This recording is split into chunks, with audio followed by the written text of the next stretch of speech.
Good day, everybody. I'm back again with another video. So it's probably the first time I'm recording while I'm making the analysis verbally. So in my previous video, I was just playing music in the background. So to cut things short, here I've got NAS100 on the daily time frame. So in today's video, I'm gonna try to break it down so that we can be able to execute our trades safely rather than donating our money in the market. So first and for all, I'll have to connect my lows and highs. So here's our first high, then here we've got our low. So I'm not gonna try to go down there because it won't be useful for us, because the aim for today's video is to try by all means to break it down and for you guys to understand how we trade NAS100, especially the fact that recently NAS100 has been buying and people are unable to connect the trend lines. So here now I'm going to sorry about that. Now I'm going to connect my trend line. So make sure that first and for all, when you want to draw a neat trend line and a valid one, you need to connect two touches or three, but the third one is the one which has most impact. Even the second one does, but I prefer the third one. So without any waste of time, let's jump into the 4 hour so that we can connect the trend lines in a valid way. Okay, in a valid way. Okay, so this is our first trend line.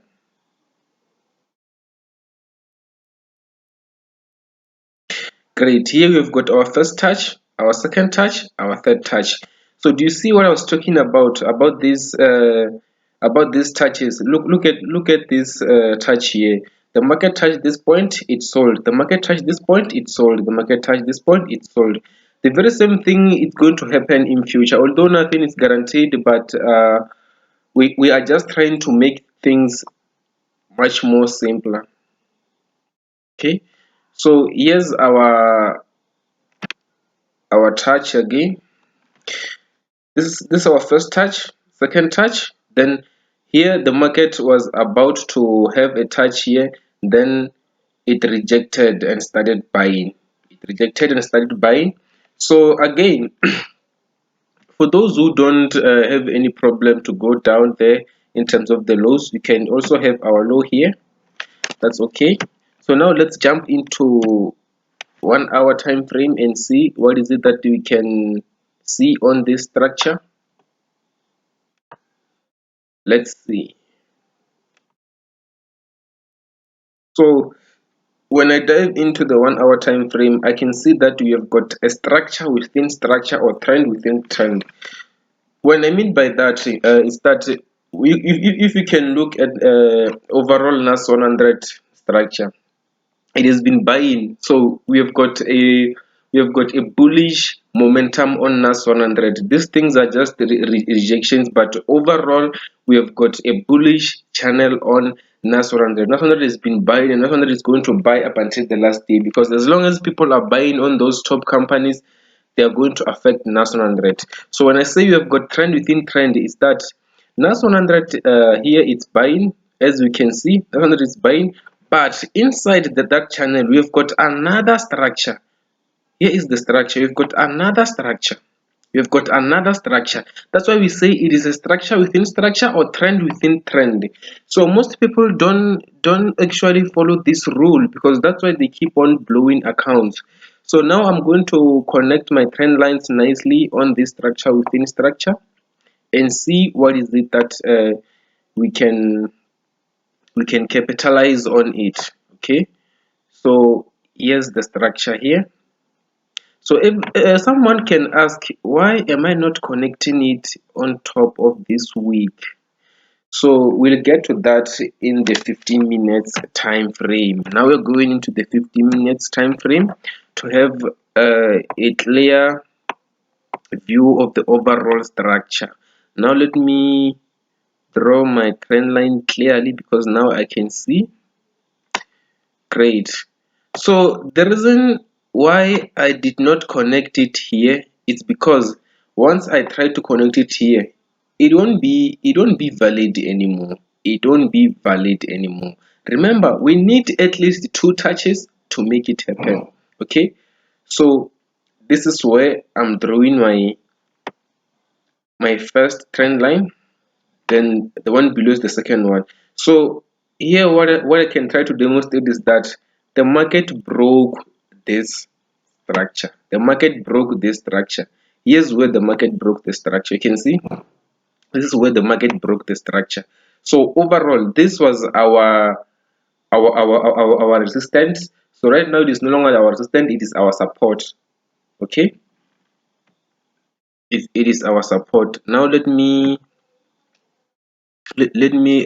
clear this thing first so that we can continue and see what is going to happen with NAS100. So we all agree that we are going to connect it here, right? So now here we have got our resistance. If we can check previously, the market has been turning here, it has been turning. So it means that this is our most important area. This is our most important area. So what I can anticipate according to my analysis is that NAS100 will keep on pushing up. Of course, it is going to make some corrections. Then it pushes up. It gets to this resistance. Still it is going to have some corrections up until we break this line.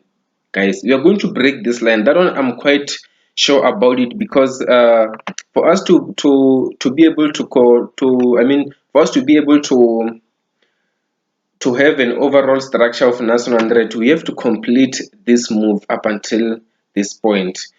So what I'm trying to say is that NAS100 will keep on doing this, then it goes up, it comes to this point, it consolidates, it goes up. Then that's when we can have our comfortable cells on this area. That's when we can have our comfortable cells on this area. Then once it reaches this point, we don't know what's gonna happen, but mostly it might reject and starts buying again. You see, like that. You see. So when now I try to make this line a little bit longer, you can see what I'm talking about. So overall, NAS100 will keep on buying. NAS100 will keep on buying. So this is what I mean. If I were to connect the trend line, guys, you understand? This is what I mean. This is what I mean. This is what I mean. Third touch, second touch. You see, that's it. And then it does the opposite. So overall, this is our NAS100 structure. This is our NAS100 structure, guys. This is our NAS100 structure. So my anticipation is that this index will keep on buying up until we get to this uh, first resistance. So once we get here, there's a high possibility that the market will keep on pushing up. Then when it gets to our diagonal resisting area, it will reject and go back up until to this area here. So remember, guys, once the market comes to this point, from here it will no longer be a resistance, but it will be our support. Don't forget the rules that when you have a support and resistance, if the market breaks your support, it is no longer, when the market breaks your resistance, it's no longer a resistance, it's what? It's your support, vice versa. So that's how it is when we are trading these things. When the market breaks your support, it is no longer support, it's what? It is your resistance. So that's how it works. So for me, my anticipation is that now that will firstly break this important area here, then push up until this point, then that's when we can have our clear rejections to the upside. So we're gonna have to wait and see, guys, but for now, just wait for the market to break this line. So if you are a scalper, yeah, it's good, you can scalp those cells, but overall NAS100 will keep on buying up until this point, guys. Don't be afraid to draw your